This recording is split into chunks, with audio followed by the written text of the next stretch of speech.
All right, let me start with something that sounds perfectly reasonable and yet is completely ridiculous once you look at it closely. Right now, as you're listening to me, the past is gone, finished, done. You can't touch it, you can't visit it, you can't change it. And yet, strangely enough, everything you are is built entirely out of that past. Your memories, the atoms in your body, the light entering your eyes, the words I'm saying to you right now. So here's the puzzle that always bothered me if the past is really gone. How does it keep having such a firm grip on the present? Let me make it sharper. Imagine a glass of water sitting on a table. You accidentally knock it over. The glass shatters, water spreads across the floor, and everyone in the room says, well, that's that. Nobody expects the water to suddenly leap back into the glass, the shards to reassemble themselves, and the whole thing to politely stand upright again. Why not? There's no law of motion that forbids it. Every atom could, in principle, reverse its motion. Newton wouldn't object. Schrödinger wouldn't object. The equations don't scream impossible, and yet you'd bet your life it won't happen. Now here's the funny thing. If I showed you a film of that glass shattering and ran it backward, you would immediately know something was wrong. You'd say, that's not how the world works. But why do you know that? Where did you get that confidence? It's not written on the glass, it's not painted on the atoms. The laws underneath don't seem to care which way time runs, and still you do. So what's going on? Why does the universe seem to remember the past but forget the future? Why does time have an arrow at all? This is where entropy sneaks in quietly, like a mischievous character who doesn't look important at first, but ends up running the whole show. Now, when people first hear the word entropy, they often imagine something mysterious and gloomy, like the universe getting tired or order crumbling into chaos out of sheer laziness. That's not quite right. Entropy isn't about things wanting to fall apart. Nature doesn't want anything. It's much more subtle and much more interesting. Entropy is really about counting, about how many ways something can be arranged without you noticing the difference. Let me try a little experiment you can do in your head. Take a deck of cards, brand new, perfectly ordered, all the suits lined up nicely. You shuffle it once. Now it's mixed. Shuffle it again, mix some more. Keep shuffling. Here's the question: how likely is it that after a few shuffles you'll accidentally restore the deck to its original pristine order? You already know the answer. Essentially zero. Not because it's forbidden, but because there are vastly more mixed up arrangements than ordered ones. One tidy arrangement, an astronomically large number of messy ones. That's entropy in a nutshell. High entropy just means many possible arrangements. Low entropy means very few. Now here's where time enters the story in a very sneaky way. When the deck was ordered, it was special. When it's shuffled, it's typical. And the universe has a very strong preference for typical things. Not by command, not by force, simply by probability. So when you look at the world and say, I remember the past but not the future, what you're really saying is something like this: the past looks more ordered than the future. The past has lower entropy. That's strange, isn't it? Because according to the basic laws, there's nothing that says entropy has to increase. And yet it does, over and over again, everywhere you look. This leads to a deeply unsettling question. If entropy always increases, and time seems to flow in the direction of increasing entropy, then what does that say about the past? Was it special? Was the universe somehow wound up neatly at the beginning, like a carefully arranged deck of cosmic cards? And if that's true, then here's the really uncomfortable part: does the past still exist in any meaningful way? Or is it just a convenient story we tell ourselves because entropy happened to be lower back then? Think about memory for a moment. Memory feels like a window into the past. You close your eyes and there it is, your childhood home, a voice, a smell, a moment. But physically, what is memory? It's not the past itself. It's atoms in your brain arranged in a certain pattern right now. That pattern only exists because entropy increased somewhere else. Energy was burned. Heat was released. Disorder went up in the environment so that a little pocket of order could exist inside your head. So your memory of the past depends on entropy increasing. That's a strange relationship, isn't it? The past feels fixed, solid, unchangeable, but our access to it relies on a process that relentlessly erases information elsewhere. Now let me push this a little further, because this is where things start to get genuinely weird.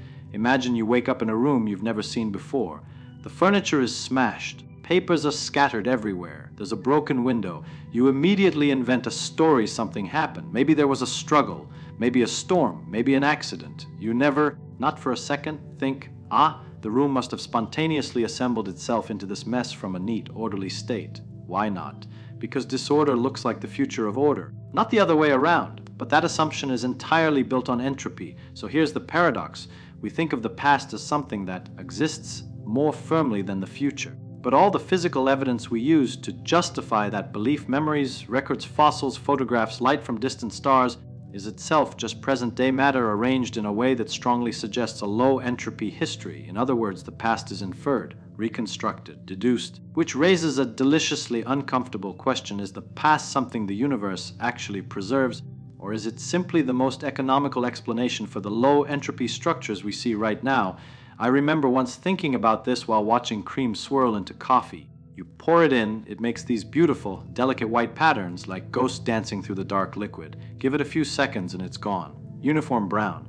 Now, suppose you walked into the room and saw the coffee already mixed.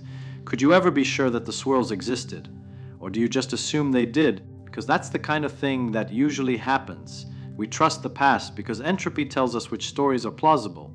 So when someone asks, does the past still exist? The question isn't as simple as it sounds. The equations of physics don't carry little labels saying past and future. They just describe relationships, motion energy, probability. Time, as we experience it, may not be a fundamental ingredient at all, but a bookkeeping device we invented to keep track of entropy increasing. And if that's true, then the arrow of time, the feeling that the past is behind us and the future ahead, might not be baked into reality. It might be a consequence of how we, as entropy-producing, entropy-recording creatures, happen to be embedded in the universe. That's a very unsettling thought, because it suggests that what feels like the most solid thing in the world, the fact that the past is fixed and gone, might be more fragile, more conditional than we ever imagined. So before we get comfortable with the idea that the past is safely locked away and the future is wide open, we'd better take a closer look at how entropy actually builds this arrow we live by, and why the universe seems to have started in such an outrageously special state in the first place. Good. Let's keep following it, but gently, the way you'd follow a curious trail in the woods without quite knowing where it leads. Now, I want you to forget equations for a moment and think like a practical person. Suppose I give you a box filled with tiny balls, half red and half blue, neatly separated by a little divider down the middle. You shake the box. The divider is gone. The balls bounce around, collide, ricochet off the walls. After a while, you open the box. What do you see? Red and blue mixed everywhere. So far, nothing surprising. But now ask yourself something more careful. While the balls were bouncing around, at what exact moment did the mixing happen? Was there a specific collision where the universe declared, that's it now, it's mixed? Of course not. Mixing isn't an event, it's a description. It's something you say when you stop caring about the exact position of every ball and start caring only about the big picture. That's the key trick entropy plays on us. It depends on what details we ignore. If you had godlike powers and tracked every single ball, every collision, every angle and speed, nothing would ever really mix. The system would just evolve perfectly, reversibly. But you don't do that. You look inside the box and say, it's mixed, because there are so many microscopic arrangements that all look the same to you. Entropy is not about disorder in the sense of messiness. It's about ignorance, about how much detail you throw away when you describe a system. Now here's where time sneaks back in. When you shake the box, the number of possible arrangements that look mixed is enormous compared to the number that look separated. So as time goes on, the system almost inevitably wanders into the region of possibilities we label mixed and stays there. Not because it can't leave, but because there's so much room there. This is why entropy feels like a law, even though underneath it's just statistics. Now think about your own life for a second. Your room, for example. You clean it, it looks nice. Clothes folded, desk clear, that's a very special arrangement. There are a million ways for the room to be messy and only a handful for it to be neat. So if you just live your life without constantly intervening, the room drifts toward messiness. That's entropy at work, quietly laughing. But notice something important. When you clean the room, entropy doesn't go down overall. You sweat, you burn calories, you dump heat into the air. The universe pays the price. Local order is bought with global disorder. That's not a metaphor. That's the actual bookkeeping. Now let's connect this to memory and the past, because this is where the story starts to feel a little uncanny. Every memory you have is a physical record. It's an arrangement of molecules in your brain. That arrangement is special. It's low entropy. And it only exists because entropy increased somewhere else. The food you ate, the oxygen you burned, the heat you released. So remembering the past is an irreversible process. That's already strange, but it gets stranger. Imagine a creature that remembers the future instead of the past, not by prophecy or magic, but by physical records. Could such a creature exist? Well, think carefully. To remember the future, the creature would need records that correlate with future events. But records are low entropy structures that arise from interactions. Those interactions always involve entropy increasing, which means rec point backward toward lower entropy, not forward. So memory is aligned with the arrow of entropy. We don't remember the past because it's gone. We remember the past because that's the direction in which records can physically exist. This flips the usual story on its head. We don't have an arrow of time because we remember the past. We remember the past because there is an arrow of time.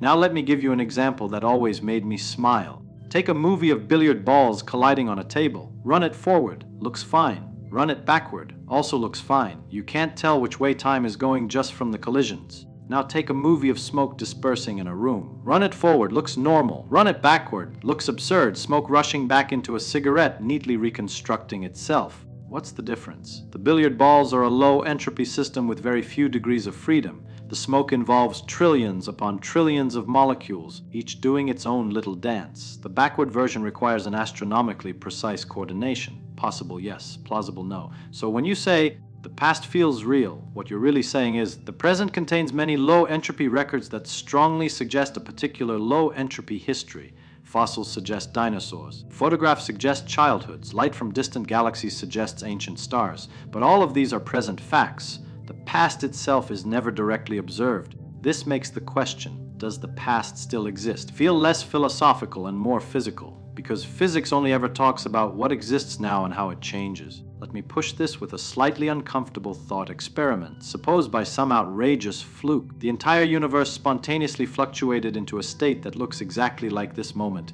Your brain contains memories of a lifetime. The earth contains fossils. The light in the sky looks billions of years old, but none of that history actually happened. It's all just a statistical accident. You don't like that idea. I don't like it either. It feels insulting. But notice something from inside such a universe. There would be no experiment you could do to tell the difference. The records would be there. The entropy gradients would be there. The arrow of time would feel the same. This doesn't mean that's what happened. The probability is fantastically tiny. But it shows you something important. The past is not a substance stored somewhere. It's a pattern inferred from the present. Now, before this starts to sound too depressing, let me reassure you, this doesn't make history meaningless or memory fake. It just means that what we call the past is tightly bound up with entropy and probability, not with some cosmic filing cabinet where yesterday is stored forever.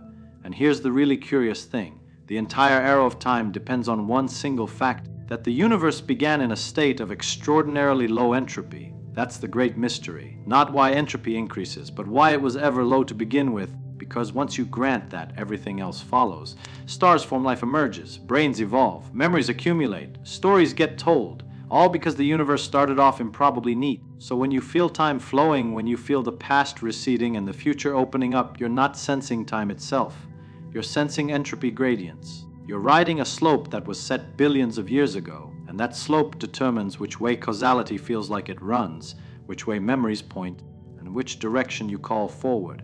Now, if you're feeling slightly uneasy, that's good. You should be. Because once you realize that time's arrow comes from statistics and not from fundamental law, you start to wonder how deep this rabbit hole goes. If the microscopic laws don't care about past or future, and entropy is doing all the heavy lifting, then what does that say about cause and effect, about determinism, about whether the future is as fixed as the past feels? That's where things really start to bend your intuition.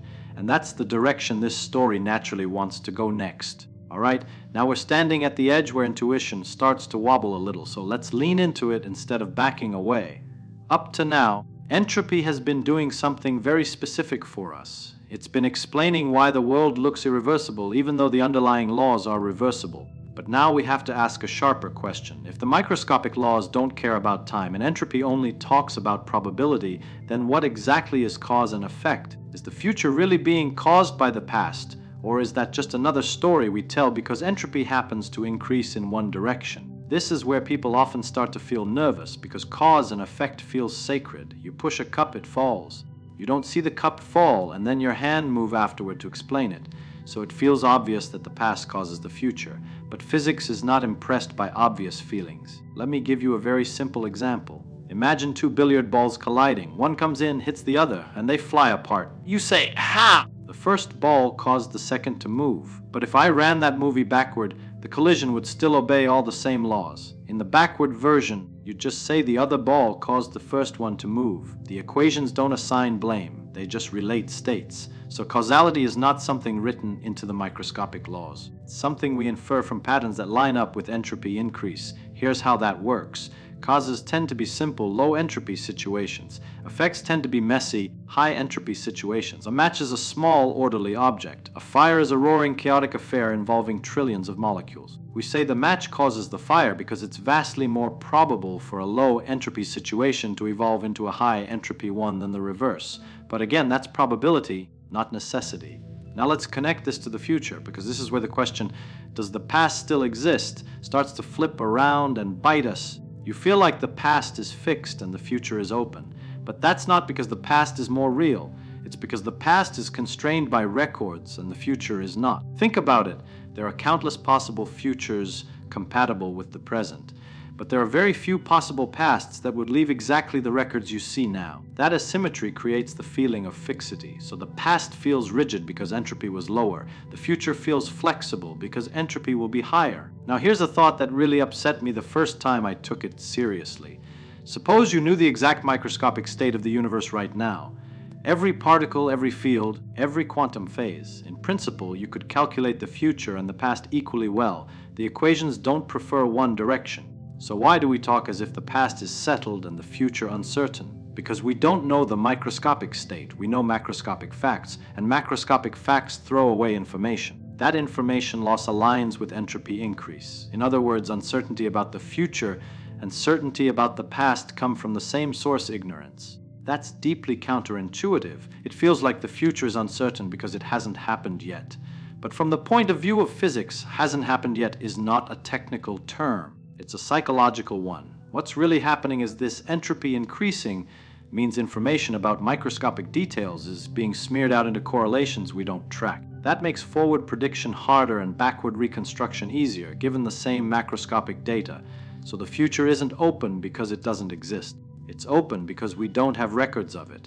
Now let me bring in something even stranger, quantum mechanics. People often think quantum uncertainty is what gives time its arrow. But that's backwards. Quantum mechanics, like classical mechanics, is mostly time symmetric. The weirdness doesn't pick a direction. What quantum mechanics does give you is something subtle: entanglement. Systems become correlated with their environments, information spreads out, and once again, entropy increases. Measurement in practice is an irreversible process. A microscopic system interacts with a macroscopic apparatus. Correlations explode, information gets delocalized into the environment. You can't put it back together. So even in quantum mechanics, the arrow of time is riding on entropy, not enforcing it. Now let's return to the question that's been lurking in the background this whole time: does the past still exist? One way people like to think about time is as a kind of landscape. The past is behind you, the future is ahead, and the present is a moving spotlight. In that picture, the past still exists, just not where you are anymore. But physics doesn't actually require that picture. It doesn't insist that past moments continue to exist in some frozen form. It also doesn't forbid it. The equations are silent. What physics does insist on is this: all the evidence you ever have about the past exists now. And that evidence is encoded in low entropy structures that only form because entropy increases. So whether the past exists in some deeper metaphysical sense might be the wrong question. The more useful question is, what role does the past play in the laws we use? And the answer is surprisingly modest. The past enters physics primarily as a boundary condition, a special one. The universe started off in a very special, very low entropy state. From that single fact, the arrow of time, memory, causality, and history all unfold. Without that special beginning, there would be no reliable past to talk about. No fossils, no memories, no stable records, just fluctuations and noise. So the past isn't special because it's stored somewhere. It's special because it was rare. Now, let me tell you something that sounds almost like a joke, but isn't. If the universe were in a state of maximum entropy, time would still exist in the equations, but nothing interesting would happen. No arrows, no memories, no sense of before and after. Everything would look the same all the time. Time, as we experience it, is a symptom of the universe being out of equilibrium. That's a remarkable thing. It means that your sense of flow, of becoming, of history unfolding, is tied to the universe not being finished yet. You are living in the middle of a process. And now here's the final twist before we step back and look at the whole picture. The low entropy past doesn't just explain why time flows. It also explains why we can do science at all. Science relies on repeatability, on records, on causes preceding effects. All of that collapses if entropy doesn't give you a stable arrow. So the very fact that you can ask questions about the past presupposes the thing you're questioning, which means the past is not just something we observe. It's something that makes observation possible. And once you see that, the question, does the past still exist, transforms into something deeper and stranger. What does it mean for anything to exist if existence itself is bound up with entropy, information, and probability? That's the point where we have to stop chasing mechanisms and start reflecting on what kind of universe we find ourselves in and what it means to be a tiny, entropy-producing, memory-making creature inside it. And that's where this story naturally wants to end, by zooming out and asking what all of this says about us, about reality, and about why the universe feels like a story unfolding rather than a static block of facts. All right, now let's stop chasing the machinery and just sit with what it's been quietly telling us all along. You wake up in the morning and you feel time pushing you forward. You remember yesterday, you plan for tomorrow. It feels so natural that you never stop to ask how strange it is. But from the point of view of the laws underneath, there is nothing that says you must experience the world this way, and yet you do every single day. So what kind of universe produces creatures who experience time as a story? Here's the thing that finally ties all of this together. You are not just in the universe, you are part of its entropy gradient. You exist because the universe is still on its way from an incredibly special beginning toward a far more typical state. Stars burn because there are gradients. Life exists because there are gradients. Thought exists because there are gradients. And memory exists because gradients can be exploited to create little islands of order that point backward. That's not poetry. That's thermodynamics. When you look at the past and feel that it's solid and real, what you're really feeling is the reliability of records. The world contains stable traces that line up consistently. Your brain is one of those traces. A photograph is another. A fossil is another. Light from a distant galaxy is another. None of these are the past itself. They're present-day structures that all whisper the same story, and because they agree, you trust them. But notice something subtle. You never experience the past directly. You experience records. And those records are only trustworthy because the universe began in a state where such consistency was overwhelmingly likely. So the past feels real not because it still exists, but because it is redundant. It's written many times over, in many places, in many forms. Now think about the future. Why does it feel unreal? Why does it feel open, hazy, unrealized? Because it has no records yet. That's it. That's the whole difference. The future is not less real because it hasn't happened. It's less real because nothing in the present constrains it the way the past is constrained. There are no fossils of tomorrow, no memories of next year, no photons carrying news from events that haven't occurred. So your sense of reality is aligned with information, not with time itself. Now here's where I want to say something that might sound disappointing at first, but is actually liberating. Physics does not tell you whether the past still exists in some eternal archive. It doesn't need to. That question might not even have a physical answer. What physics tells you is something more useful. Everything you mean by the past is encoded in the present in a very particular way, and that encoding is fragile. It depends on entropy gradients continuing to exist. In the far future, when the universe is closer to equilibrium, those gradients will fade, records will erode, memories will become harder to maintain. Not because time stops, but because nothing distinguishes one moment from another. In such a universe, asking about the past would be like asking about the direction of a perfectly smooth sphere. There would be no arrow to point with. So the deep truth is not that the past is gone or that it still exists. The deep truth is that time as we live it is a local phenomenon. It's a feature of a universe that is not yet finished. You are like a wave breaking on a beach. The wave exists only because there is a difference in height. Flatten the ocean, and the wave disappears. Flatten entropy gradients, and time, as you know it, disappears with them. Now let me bring this back to something human, because this is not just an abstract curiosity. When you regret something, when you feel nostalgia, when you feel the weight of history, you are reacting to records inside your brain. Physical structures shaped by entropy. They feel profound because they are part of the same process that shapes stars and galaxies. And when you imagine the future, when you hope or fear, you are exploring possibilities that are not yet written into the world. That openness is not mystical, it's statistical. So here's the final twist, and I think it's a beautiful one.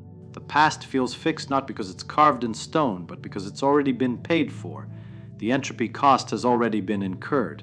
The universe has already done the bookkeeping. The future feels open because the bill hasn't arrived yet, and you sitting here thinking about all of this are part of the accounting process. You are a temporary structure that exists because the universe once had an outrageously low entropy beginning and hasn't finished relaxing yet. That doesn't make your experience small. It makes it precious, because time is not something the universe is obligated to provide. It's something that emerges under special conditions, and those conditions won't last forever. So does the past still exist? In one sense, it doesn't need to. Everything that matters about it is here now, written into the structure of the present. In another sense, asking whether it exists separately is like asking whether the path behind a walker exists independently of the footsteps left in the sand. What matters is that the footprints are there, the slope is there, and the walk is still going on. And as long as entropy is increasing, as long as gradients remain, there will be stories, memories, causes, effects, and that quiet, unmistakable feeling that you are moving through time rather than standing still. And that, to me, is not unsettling at all. It's extraordinary.